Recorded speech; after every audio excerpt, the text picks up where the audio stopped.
मध्य प्रदेश के मुख्यमंत्री मोहन यादव ने कहा, मैं बिहार चुनाव में हमारे एनडीए उम्मीदवारों के लिए लगातार प्रचार कर रहा हूं।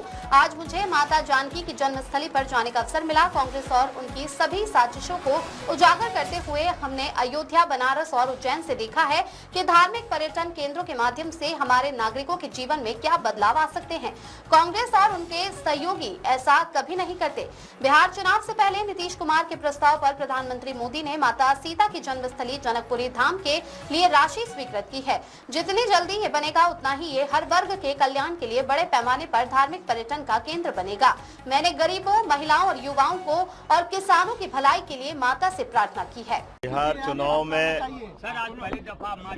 चुनाव में मैं लगातार हमारे एनडीए के प्रत्याशियों के पक्ष में चुनाव प्रचार के लिए आ रहा हूं, लेकिन चुनाव प्रचार के आज आखिरी दिन थोड़ा समय मिला और माता जानकी के जन्म स्थान पर दर्शन करने का सौभाग्य मिला।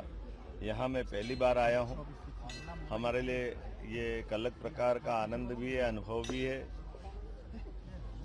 हजारों लाखों साल पूर्व का भगवान राम का वो राम राज्य का समय, माता सीता से होने वाले स्वयंवर का स्थान और बिहार की धरती से सीता माता का बाहर कदम बढ़ा करके राम राज्य के सपने को भगवान राम के जीवन में जाने के बाद दुनिया ने रामलीला के माध्यम से उनके परिवार की सारी अच्छाइयों से सदैव प्रेरणा पाई है, उससे सीखने को मिला है।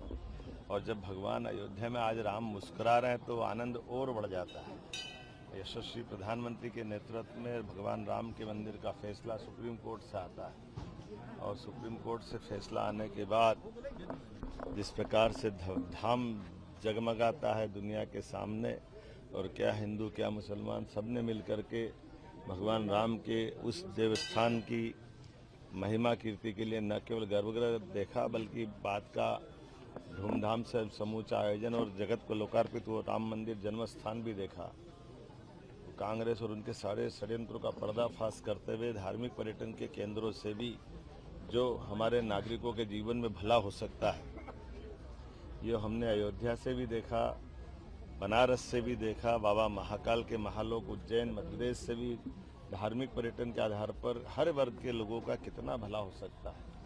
कांग्रेस और उनके साथ वाले तो कभी नहीं करते ऐसा, जो उनको पता नहीं क्या हिंदू धर्म के मान बिंदुओं से सदैव उनका अलग दृष्टिकोण रहता है। लेकिन मैं मान के चलता हूँ, इस बिहार चुनाव के पहले माननीय प्रधानमंत्री जी ने नीतीश कुमार जी के प्रस्ताव पर इस जनकपुरी धाम के लिए, माता सीता के जन्म स्थान के लिए जो राशि मंजूर की है, और जितनी जल्दी ये बनेगा पूरा क्षेत्र और पूरा बिहार न केवल सांस्कृतिक रूप से बहुत संपन्न होगा बल्कि आर्थिक रूप से भी एक ठेले वाले, चाय वाले, रिक्शे वाले, होटल वाले हर वर्ग के कल्याण के लिए बड़े पैमाने पर धार्मिक पर्यटन का एक केंद्र बनेगा। और बिहार की धरती तो सदैव लोगों को लालायित करती। सम्राट अशोक का काल हो, भगवान कृष्ण के जन्म के समय उनके बाद के पुत्र सांब ने सूर्य मंदिर बनाया है, अशोक, राजा भोज, ऐसे हर काल में हमारा बिहार से मध्य प्रदेश का संबंध आता ही रहा है। मैं एक बार फिर आज जन्म स्थान पर आकर अपने आप को धन्य मानता हूँ। मैं माँ से कामना करता हूँ एनडीए की तो जीत हो ही रही है और प्रचंड बहुमत से जिताए और बिहार के लोग सुख शांति समृद्धि के साथ आगे बढ़े। मध्य प्रदेश के और बिहार के संबंध भी बहुत आगे बढ़े।